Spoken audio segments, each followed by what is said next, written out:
ऐसा जरूर कराइएगा कि मैं जिंदा दिल्ली के लोगों के सामने बैठा हुआ हूं, जो मेरे भाव वहां तक पहुंचे हैं। और ये पंक्तियां मेवाड़ को सोच में रख के लिखी गई थी, पर मैं आज आपको समर्पित करता हूं कि आंधी तूफानों में मेवाड़ ने कभी रुकना नहीं सीखा, लाखों नंगी तलवारों के सामने झुकना नहीं सीखा, शीश कटने के बाद भी धड़ यहां लड़ा करते हैं, मेवाड़ ने कभी बिकना नहीं सीखा।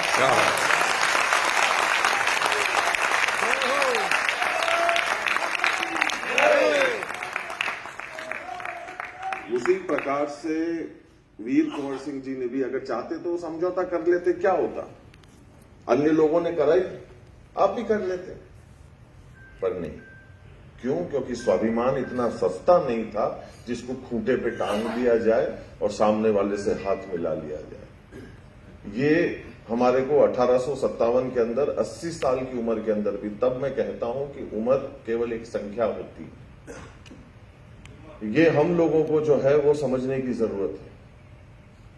तो जो हौसला है, जो जोश है, जो जुझारूपन है, जो कर्मठता है, जो उल्लास है, उसको हमारे को नमन करने की जरूरत है, उस सोच को हमारे को नमन करने की जरूरत है।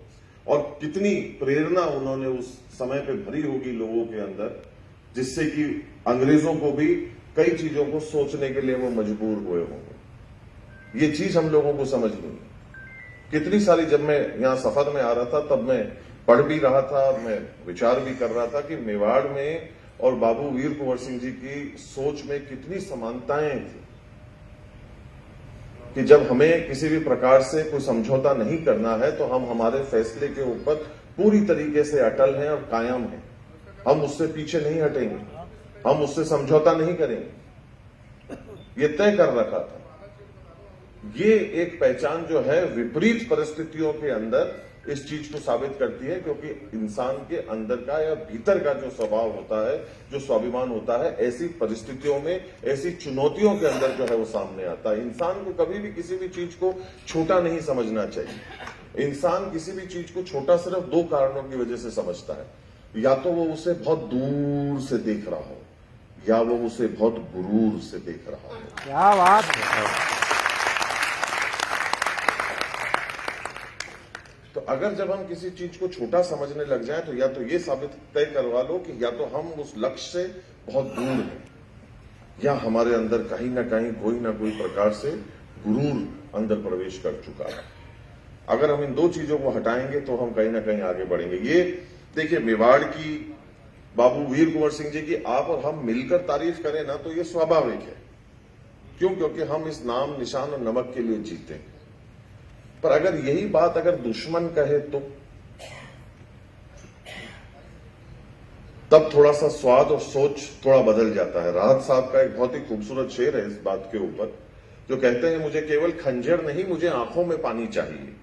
मुझे केवल खंजर नहीं, मुझे आंखों में पानी चाहिए। मुझे दुश्मन भी खानदानी चाहिए।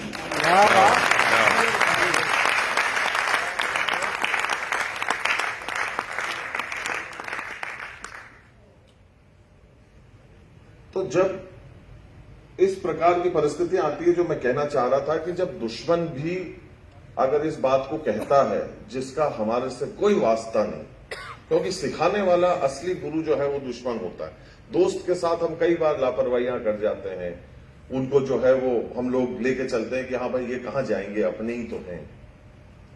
पर जब बात दुश्मन की आती है तब हम बिल्कुल चौकन्ना रहते हैं, सतर्क रहते हैं, हर तरीके से अपने आप को जगा कर रखते हैं। तब मैं कहता हूं, और ये प्रसंग जो है वो और किसी का नहीं। आज मैं अगर आपसे पूछूं कि वीर शिरोमणि महाराणा प्रताप का जो 4 पैरों वाला जो एक पशु जो साथी था, उसका नाम क्या था?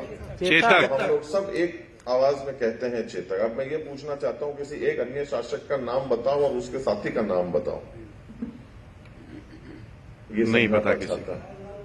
ये जो है, ये हमारी मिट्टी की ताकत है इस भारत देश की, कि यहाँ पे केवल इंसानों ने अपना नाम सुनहरे अक्षरों के अंदर नहीं लिखवाया, यहाँ के पशुओं तक ने भी अपना नाम सुनहरे अक्षरों के अंदर लिखवाया।